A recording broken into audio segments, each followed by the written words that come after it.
Vous alliez nous redonner un petit coup de main, on allait vous demander de nous donner un petit coup de main en haut Ça sur le plateau. Hein?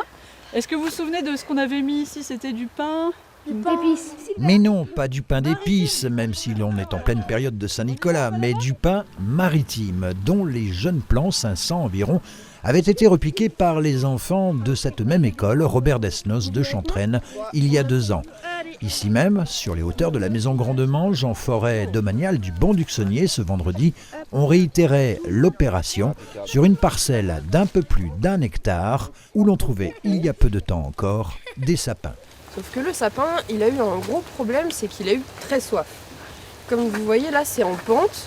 Et du coup, l'eau, elle part encore plus que si ça avait été à plat. Et du coup, le sapin, il n'a pas aimé, il avait plus suffisamment d'eau. Et puis, comme c'était malade, on a dû tout couper. Le sapin ici n'est plus adapté parce qu'il souffre beaucoup trop de la sécheresse et des canicules à répétition. Suite à ça, on était obligé de couper les arbres secs et on va essayer de réinstaller des espèces plus résistantes à la sécheresse. Ici, ce sera principalement du pin de Salzmann, mais il y aura un petit peu de diversité aussi. Donc, il y aura du chêne rouge d'Amérique et du châtaignier.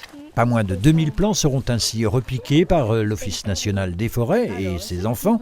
Mais au fait, ça sert à quoi un arbre ? Ils servent à nous donner de l'oxygène parce qu'ils sont vivants, mais on ne le sait pas.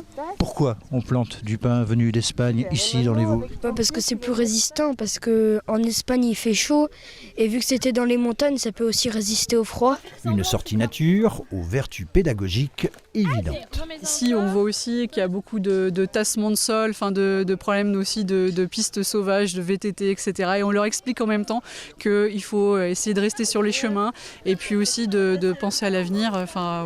Pour eux, ils replantent l'avenir et leur avenir en fait. Voilà. En amont, on leur explique tous ces problèmes et puis ensuite, on va retravailler en sciences pour les sensibiliser à ce problème et en rédaction aussi, faire des affiches, écrire sur ces sujets. Impeccable. Coût de l'opération 8 000 € l'hectare, financé dans le cadre du plan France 2030, destiné à renouveler sur le territoire 30 000 hectares de peuplement sinistrés par les incendies, la grêle, la sécheresse ou encore les parasites, comme les scolites dont souffrent également nos forêts vosgiennes.